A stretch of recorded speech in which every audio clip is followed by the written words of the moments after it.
Fra Angelico is especially known for his paintings of the Annunciation, which is where the angel Gabriel comes to Mary and announces that she will be the mother of Jesus. For this week's image, I have his Annunciatory Angel painting, which was done with tempera on a wood panel. And you can see that we have this circular area around the angel's head, and that's what he would have done in gold leaf. And these areas are done in paintings where they wanted to show that the figure was special. So angels, Mary, and Jesus typically have these golden halos to represent that they were a special person in the scene. Before you get to class, you will have your image of these halos printed out, and I have this gold paper that I just got at a craft store, and you can see that it's gold on both sides, which doesn't really matter, but you would take this printout from the lesson plan, which has 8 of these halo images on them, and you should probably just have 8 students in your class. If you have more, then you would have to obviously get another halo onto your space somehow, or get another piece of paper. But you'll take your glue stick and put glue in the head area of each of these, so that when you glue it down, you would then be able to either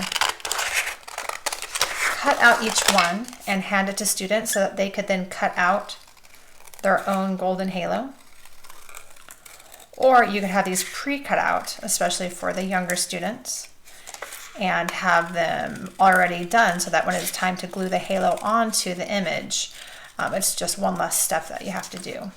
You can see that this image is a little bit complicated, and even if you don't get right on the line, that's okay. The idea is that it's going to have this special golden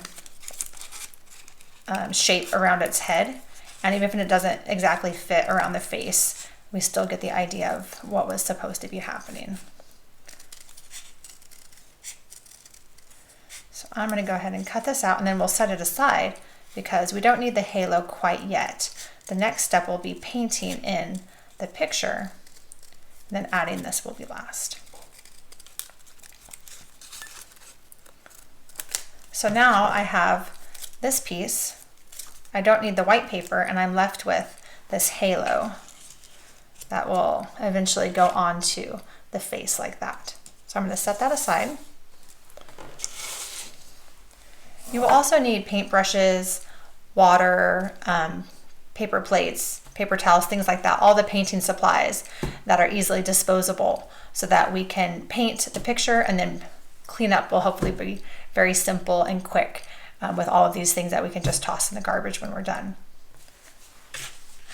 If I was going to start with the face, I would need a skin tone. So you can either buy a skin tone paint from the store, or if you wanted to have your students make it, one important thing is to remember that we always start with white, and it's going to be mostly white, like 90% white. And I can add a little touch of red and a little touch of yellow. And you can even see that that's very pink. I want my skin to be a little less red, so I'm going to add some more yellow. If you start with red and yellow and you try to add white to it, it's going to be very difficult to get it nice and light. So start with mostly white and then add just little dabs of red and yellow until you get some sort of skin tone. So I'm going to go ahead and paint in my image now. And that's even kind of light, so maybe I'll go ahead and make it a little bit darker. Again, I can always add color to my paint, but I can never take it away, so I add a little bit at a time and test it out.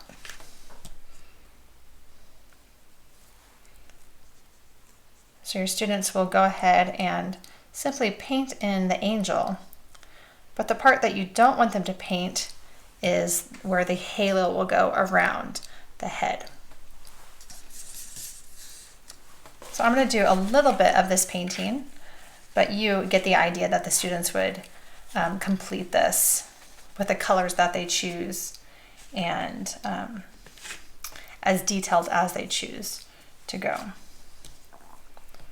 So you can see that this is a simple line drawing, but they can even add more detail to it. So if they wanted to add any sort of designs in the clothing, and things like that. They could easily layer different colors on top and make it as detailed as they wish.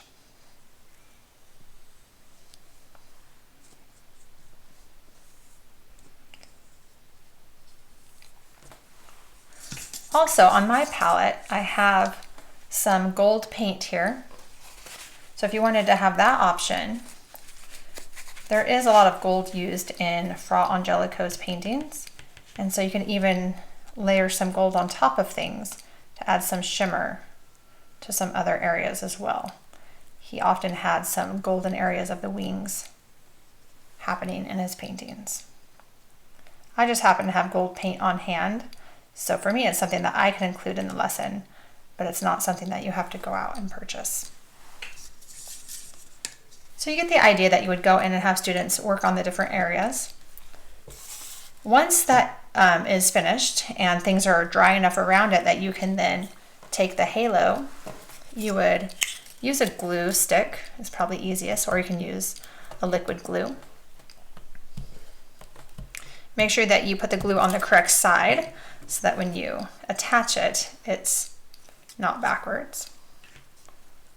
And you would simply go in and glue this on last so that you don't have the paint being painted on the gold. This is the last thing that you would add to the piece.